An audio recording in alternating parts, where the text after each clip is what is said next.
Hello, everyone. Welcome to Pursuing Joy, where we share audacious stories of joy-infused strength.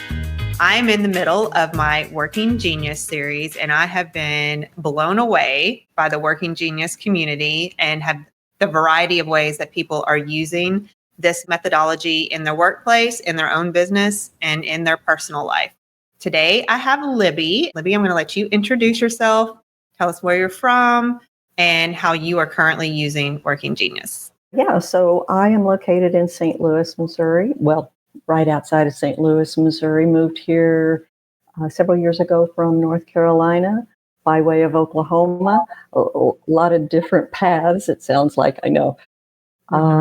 And I have a day job and I have my business, but I use Working Genius in both and have found a lot of, and I'm going to say joy. I found just a ton of joy doing it, and want to continue, want to build, want to do more. And I have been a certified facilitator with Working Genius since February of 2021. So I've been doing it for a few years, and as I said, want to continue building on that. And I would say you are as seasoned as you can be in Working Genius. I found out yesterday because we are in a Working Genius group breakout yesterday. And I think, did you say you've done over 200 workshops? Is that accurate? And sometimes I'm a little embarrassed to say that because I feel like a major overachiever and I'm kind of running over everything. But yes, I found such passion in doing that. And I've been a facilitator, an in-house facilitator for the company, this other company I work for, since 2014. So when we discovered Working Genius, it was something I became passionate about. I have a manager who allows me to do that. So yes, this company has been going through some changes, and they discovered that it really, really works for a lot of the changes that they're going through. So I started out kind of small in building more steam. It turns out last year I did more than 60, just last year alone, 61 sessions. And this year I'm already on pace to beat that, to do, I think I've already done 35, maybe 40, and getting ready to do in the next coming weeks, 6 more. So it just moves and moves and moves, but total more than 200. All right. And so for anyone that's not familiar with Working Genius or hasn't seen my other episodes, Working Genius is based on productivity, not just personality, and where you fall in the line of work. And it starts with wonder, invention, discernment, galvanizing, enablement, and tenacity. And Libby, your geniuses are tenacity and invention, correct? Yep. How do you feel like that shows up in your day job, in your facilitation, personally? Like, highlight that for me. Yeah, and it's interesting because, and I'm going to cut a little bit of background and then I'll get into it. My invention and tenacity. All my life, I've been told, and you move fast, you drive change, you go forward. You're a little bit controlling, maybe a lot controlling. You're a little bit aggressive, maybe a lot aggressive. I'm assertive. And I always just wonder why. I don't know where that came from. And when I took Working Genius, when I went through the certification process, there was the part in there that talks about responsive geniuses and disruptive geniuses. And it turns out that both my geniuses are disruptive. And then what they call the rough edges of my geniuses are that I move fast and sometimes like a bull in a china shop. I'm just out there. I don't pay attention to the people around me, and I don't understand sometimes the impact that my movements have on the people around me. And it was really through Working Genius that I discovered that, because I was working with a woman who was double responsive, and we butted heads all the time. I was telling her, be more aggressive, and she was yelling at me, I'm not an aggressive person. I want to do that. When we went through the Working Genius and I discovered she was double responsive, I was double disruptive, it just was like this major light bulb went off, and I realized I have to slow down. I have to make sure I'm allowing people to respond to me instead of trying to do it all myself. I don't need to do it all myself. there's a lot of geniuses out there. That's very interesting because I'm double responsive and I'm wonder and discernment. And a lot of guests that I've had so far, their frustrations have been wonder. So I'm going to ask you about that in a minute. But I feel like I've learned and I've become more assertive based on what life has thrown at me. But it does take me time to process something. Like if you asked me a question or wanted me to make a decision right now, I could do it. But 24 hours later, I would probably have a better response. Right. So that I have definitely noticed that. So wonder, starts with the curiosity and the questions and starts the work action and the brainstorming to begin. So tell me how you have seen that as a frustration for you in your work or in meetings. How does that come across? Well, since invention is one of my geniuses, I like wonder. I just don't know how to do it. I want to get into the meat of the whole thing. Okay. I want somebody else to wonder about it and say, hey, what do you think about this? And I'm going, oh, let me take it and go.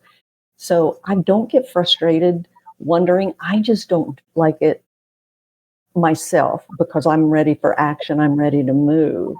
And that's my invention is I want to get it, figure it out, and then I'm going to get it across the finish line, and I forget about everything in between.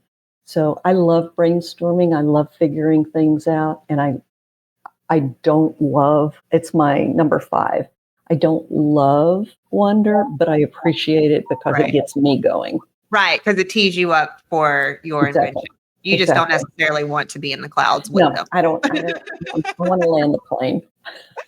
Yes, that totally makes sense. So based on what you were doing with Working Genius at the beginning, what you're doing with it now, how has your facilitation changed? It's interesting, and I was thinking of this more and more, and especially as I move forward, that the facilitation has changed. My personal facilitation from the time before Working Genius and after Working Genius is that I do slow down. I slow down and invite people, more of the team I'm facilitating for. I invite them to come in. I invite their perspective instead of telling them what their perspective or what they need to do with this tool or what they need to do with it. I want them to figure it out now.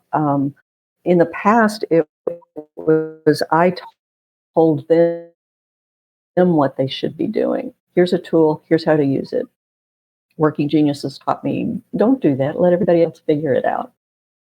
Right. Okay. That makes sense. The whole reason that I even started this podcast is because Working Genius came into my life and I had to believe, well, I didn't have to. In order to make changes in my life, I developed the belief that joy does matter, that joy does increase productivity.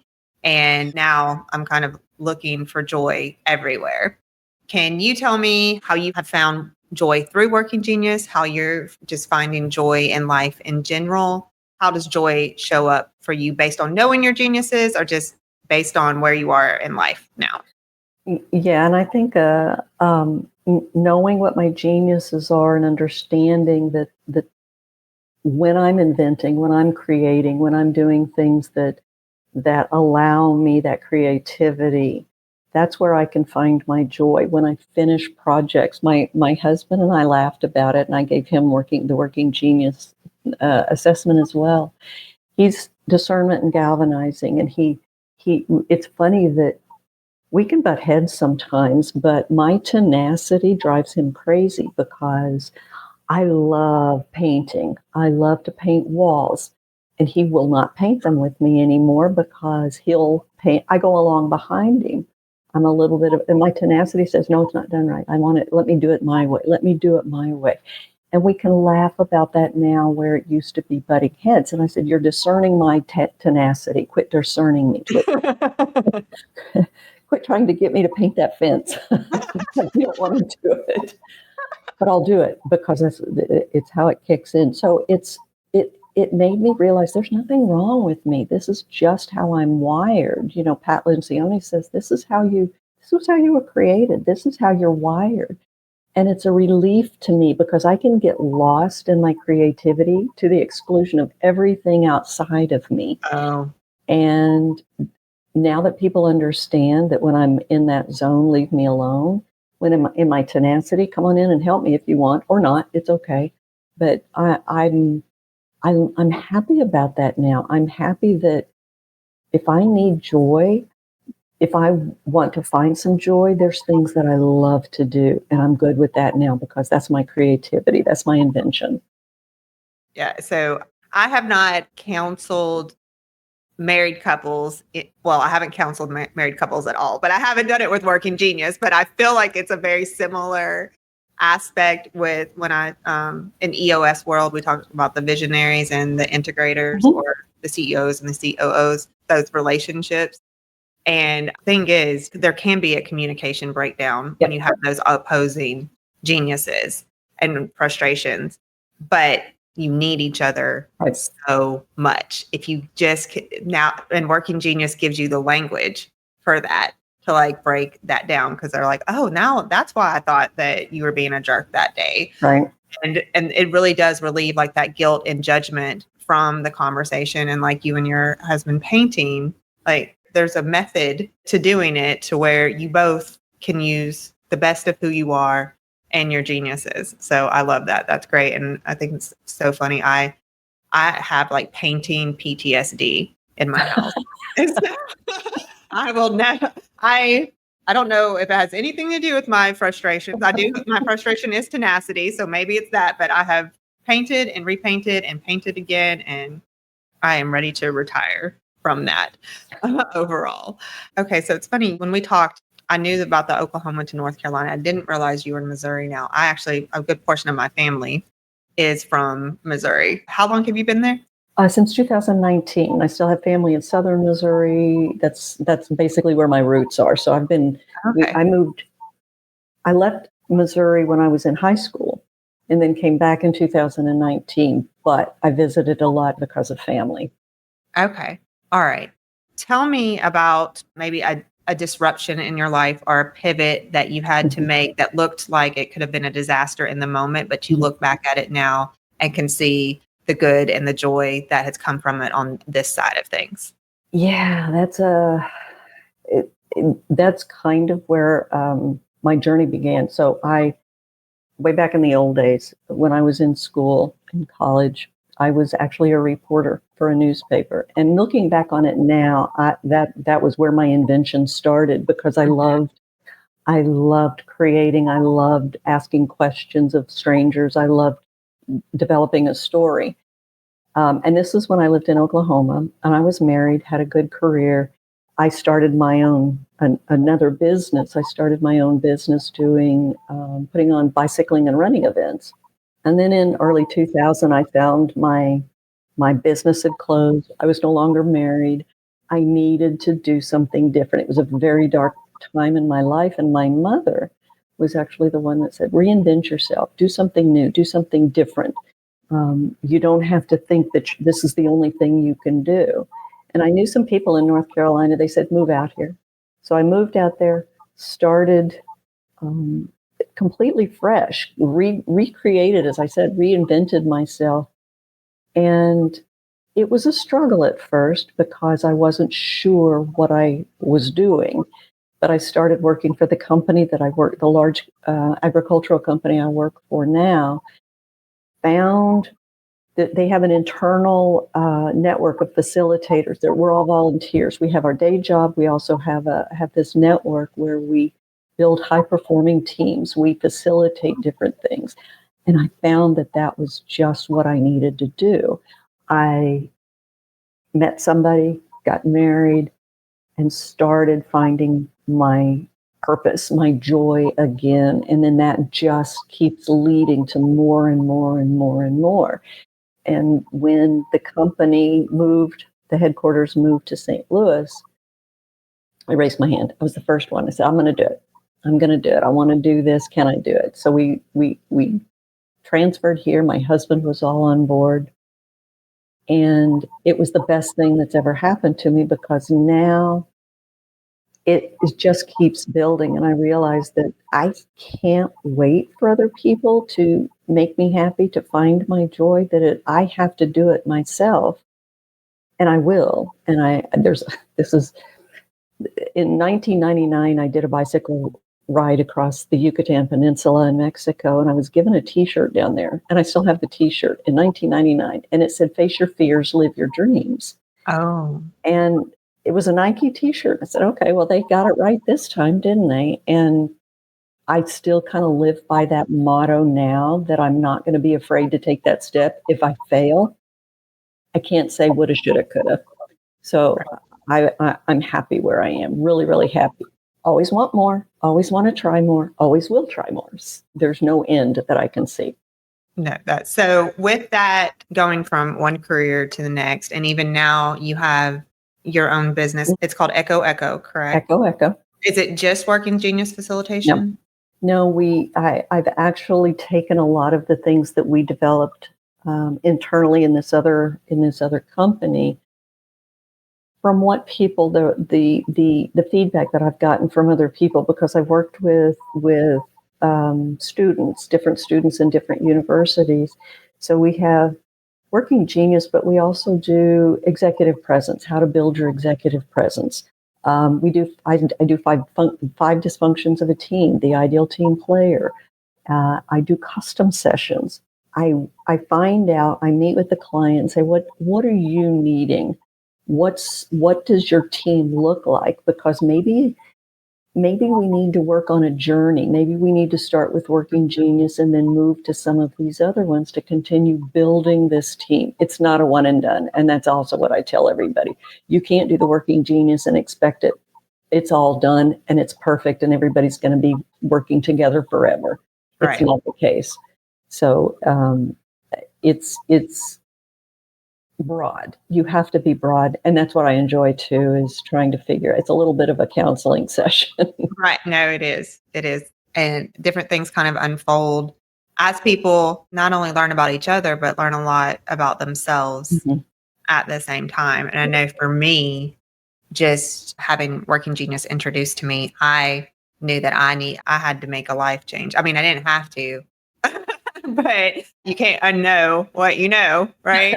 I was like, I'm just going to be woken up every night at 3:00 in the morning with this gnawing feeling that I've got to do something, or I'm actually going to do it. And life is great just from doing that and drinking the Kool-Aid that really, I intersected with a group of dreamers and entrepreneurs and didn't feel alone in the process at all. And so that was great for me. And I do feel like every season of my life, the community that I've needed in that season has shown up to kind of push me along. So yesterday we were in a breakout session for Working Genius, talking about starting your own business or through Working Genius facilitation, based on the different changes that you've made and starting a company or a business for helping teams.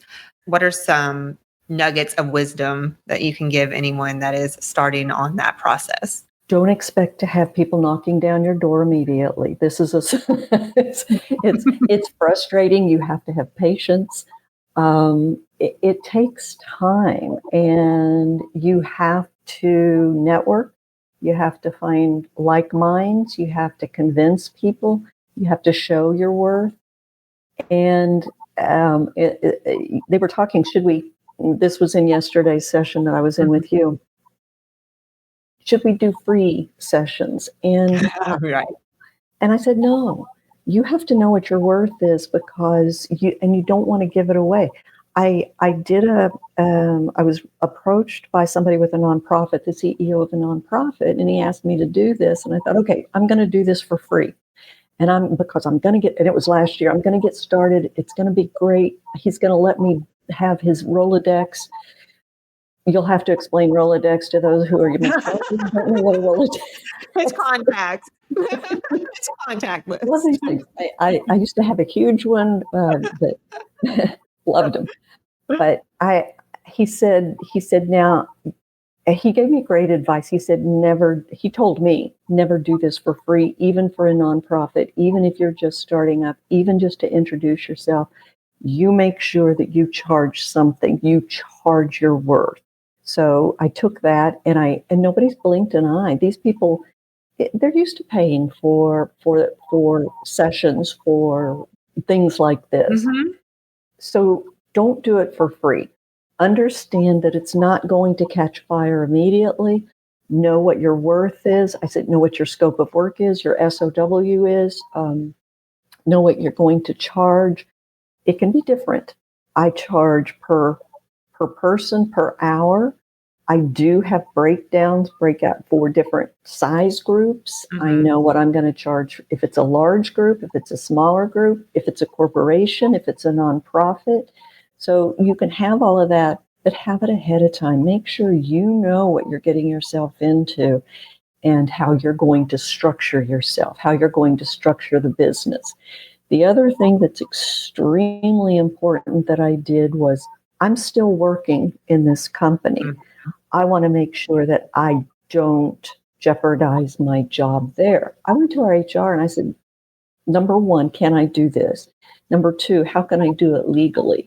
And it was, don't use company resources. It's completely legal as long as I don't do company resources. I don't do any of that company's branded material. When I do a session during the day, I take a day of vacation from my job.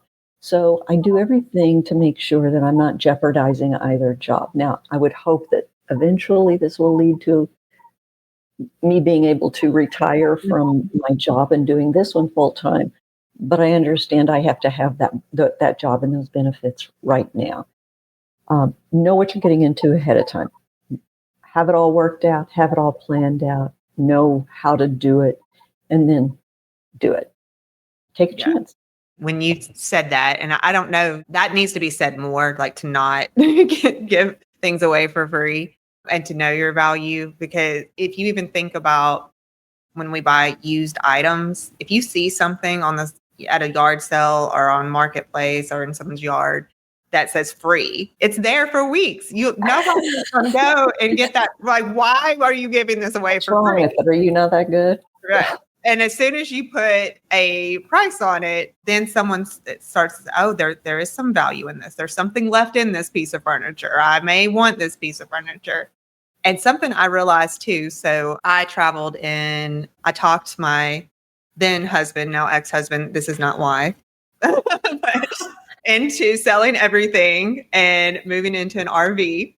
And so when we were selling things, I also realized, and this is just part of understanding marketing, but I was selling not very used items, just like everything though, my washer and dryer, my beds, my mattresses, my sofa, everything. And things were not moving very fast. But as soon as in the ad that I was advertising, that I explained the reason why we were selling these things, suddenly people wanted to become a part of the story, right? So not only don't give away any of your services for free, but also realize that people want to be part of something bigger and they want to build relationships. And so the relationship that you are developing and selling yourself per se is also, I would say, a big part of it as well. Yeah, and I do tell any potential clients, I said the first meeting, my consultation is free. I'm not going to charge you for that consultation because I want to sell it to you. I want to make sure you know what you're getting into after we talk. So if you have the need to give something free, that first conversation with the understanding that whatever comes after that, now we're going to talk about some pricing. Right. That totally makes sense. And so where I like to pick up on Working Genius and use it now based on my joy and based on the experiences that I've had in the human resources world, what I'm doing at Enjoy Workforce Solutions is bringing it into the hiring process. Once someone has decided to open their mind to Working Genius, start running their company and their meetings using the Working Genius philosophy, then now filling in those gaps, not by losing the strategy, right? Like now we're bringing in people with Working Genius. Now we're filling in the gaps on that team map. And that's where I'm really finding my joy right now. Where would you say that you, either personally or professionally or in a growth season, where are you currently finding your joy? I think it's the creativity part. I don't like to sit still very often, so I'm always looking for something new and different to do. And my mother My mother was a single mother of 5 children, and she raised us with don't get stuck, don't be afraid to try, don't be afraid to take a chance, don't be afraid to do something different. And when she worked full time, she went to school full time, and she would need to do something to kind of recenter herself. And she loved to sew. She was a seamstress, and she was very, very, very good. And she always called it her idiot work. And I said, Mom, that doesn't sound very good. You're calling it an idiot work. She said, no, everybody needs idiot work when they can unplug their brains, when they can just stop doing work and do something that they love to do. Maybe other people think it is work. So my idiot work is genetic genealogy. I am what they call a search angel, and I help people maybe who don't know their biological family or who are adopted, who have done a DNA test through Ancestry, one of those. I help them find biological family, and that's like a treasure hunt for me. And I can see my creativity because you have to go some interesting paths. You have to create some interesting paths and go in some interesting doors in order to find all of this. But I get so much, and I can also it sits in my brain. I can sit in the basement with nothing else around me but some music on and my computer in front of me and look at records from 1850, and that just gets me my battery charged again. And when I'm in, my frustration is enablement. I don't understand it. I have to do it from time to time, and it drains me. So this is where I get my energy back, when I can sit on the computer and search dead people. That's one of my frustrations too, is enablement. It's funny because it destroyed me when I first read my assessment. I was like, I'm helping people. Why does it say that I'm frustrated with this? But I do like to help people my way, right? Exactly.